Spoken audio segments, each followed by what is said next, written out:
বর্তমান সময়ে আমরা পুরোপুরি ইন্টারনেটের উপর নির্ভরশীল। আর এটা সত্য যে আমরা ইন্টারনেট ছাড়া এক মুহূর্ত ঠিকঠাক থাকতে পারবো না। সময়ের সাথে সাথে ইন্টারনেট বিস্তার আর আধুনিক হয়ে উঠলেও আমরা শুধুমাত্র ইন্টারনেটের 5%-এর থেকেও কম ব্যবহার করি। এটিকে বলা হয় সারফেস ওয়েব। ইন্টারনেটের 90%-এরও বেশি অংশ জুড়ে অজানা নানা ওয়েবসাইট রয়েছে, যেটিকে ডিপ ওয়েব আর যেটা ডার্ক ওয়েব নামে পরিচিত।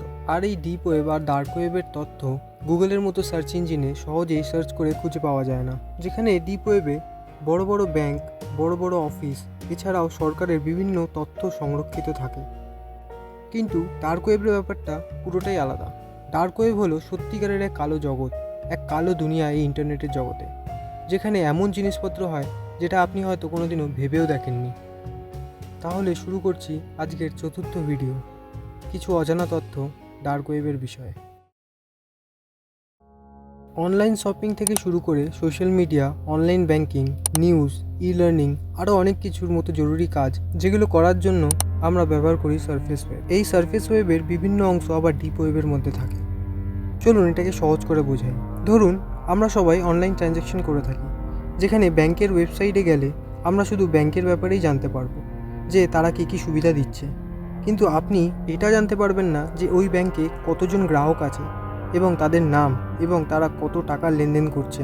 এগুলি কোনো না কোনোভাবে ইন্টারনেটের সাথে যুক্ত থাকলেও ব্যাংক এই তথ্যগুলোকে গোপন রেখেছে, যেই কারণে এগুলি গুগলে সার্চ করলে সহজে খুঁজে পাওয়া যায় না। এই তথ্যগুলি লুকিয়ে রাখে ইন্টারনেটের একটি অংশ, যেটিকে বলা হয় ডিপ ওয়েব।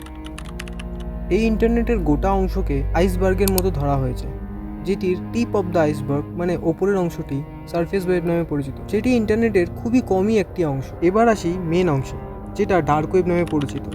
এখানের মানুষরা নিজেদের পরিচয় গোপন রেখে বিভিন্ন রকমের বেআইনি কাজকর্ম করে থাকে, যেমন হ্যাকিং থেকে শুরু করে বিভিন্ন রকমের মাদক বিক্রি, বিভিন্ন রকমের অস্ত্র বিক্রি, বিভিন্ন রকমের জিনিসপত্র পাচার করা, কাউকে মেরে ফেলার জন্য কাউকে ভাড়া করা, বিভিন্ন রকমের পর্নোগ্রাফি বিক্রি করা আর কপিরাইট লঙ্ঘন।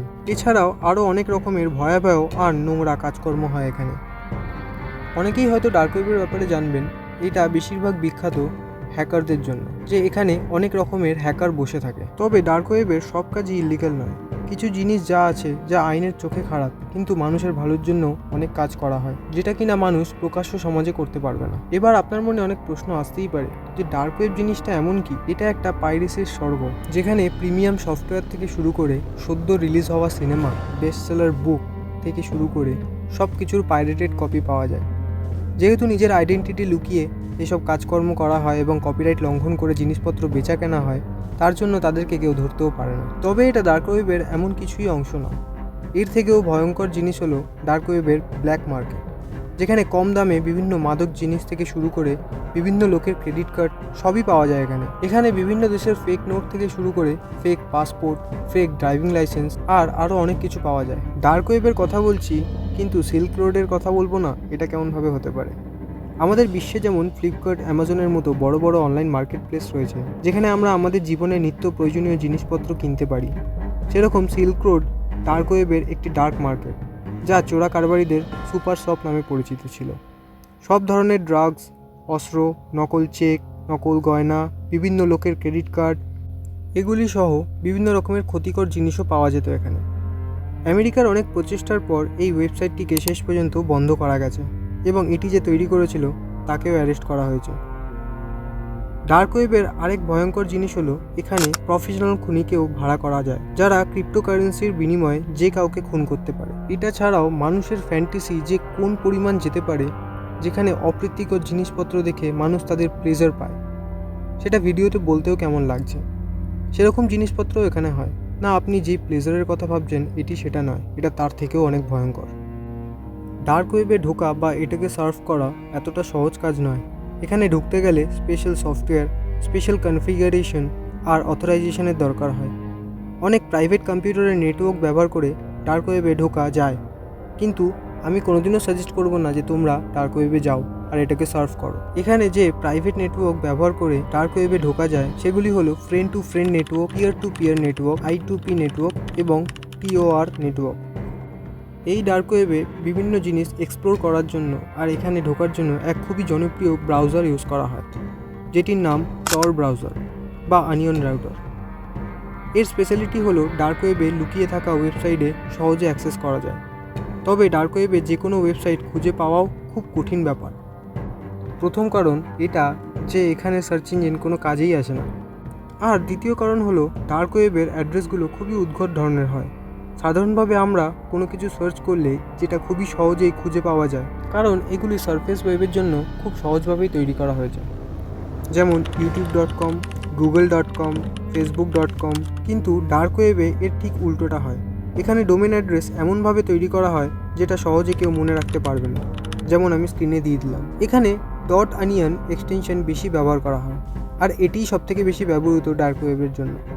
সাধারণ ওয়েবসাইটের নামের শেষে .com, .net, .in, .org, .info থাকে, কিন্তু ডার্ক ওয়েবের অ্যাড্রেসগুলোর শেষে .onion থাকে।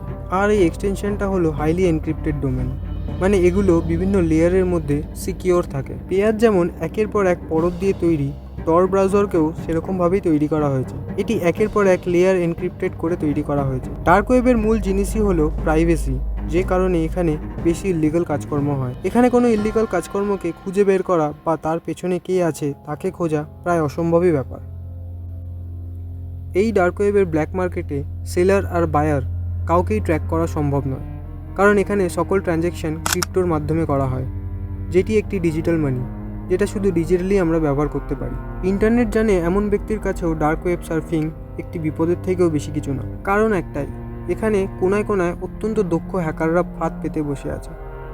এই ডার্ক ওয়েবের কোন লিঙ্ক কীভাবে চলে আসবে আপনার সামনে, এবং ভুল করে এটি ক্লিক করলে যে কোনো ফাইল অটো ডাউনলোড হয়ে যাবে আপনার কম্পিউটারে, আর যেটি একবার ডাউনলোড হয়ে যাওয়া মানে আপনার পুরো কম্পিউটার শেষ। এমন কিছু এক্সপিরিয়েন্সড হ্যাকার আছে এখানে, যারা যে কোনো ভাইরাস ছাড়াও অনায়াসে আপনার কম্পিউটারকে রিমোট অ্যাডমিনিস্ট্রেশন টুলের মাধ্যমে অ্যাক্সেস নিয়ে নিতে পারে। এর মাধ্যমে হ্যাকাররা আপনার ওয়েবক্যাম অ্যাক্সেস করতে পারবে, আর কম্পিউটার বা ল্যাপটপের সাথে যুক্ত সমস্ত ডিভাইসকে তারা অ্যাক্সেস করতে পারবে। এছাড়াও সবথেকে মেন জিনিস যেটা হচ্ছে, তারা সবসময় আপনার উপর নজর রাখবে, আর আপনি টেরও পাবেন না সেটা। সেই জন্যই এখানে ঘুরে আসার চিন্তা মাথায় আসলেও আপনার কয়েকবার ভেবে দেখা উচিত। ডার্ক ওয়েবের একটি ভুল স্টেপ আপনার জীবনের অনেক বড় ক্ষতির কারণ হতে পারে। শুধু আমি বলে না, বড় বড় দক্ষ লোকেরাও একই কথা বলবে যে এই ডার্ক ওয়েবে না ঢোকাই ভালো। এরকম কিউরিওসিটির কারণে অনেকেরই মৃত্যু হয়েছে। এরকম অনেক সত্য ঘটনা আছে যা আমরা পরের ভিডিওতে আলোচনা করব। তাহলে আজকের ভিডিও এখানেই শেষ করছি। ভালো থাকবেন, সুস্থ থাকবেন।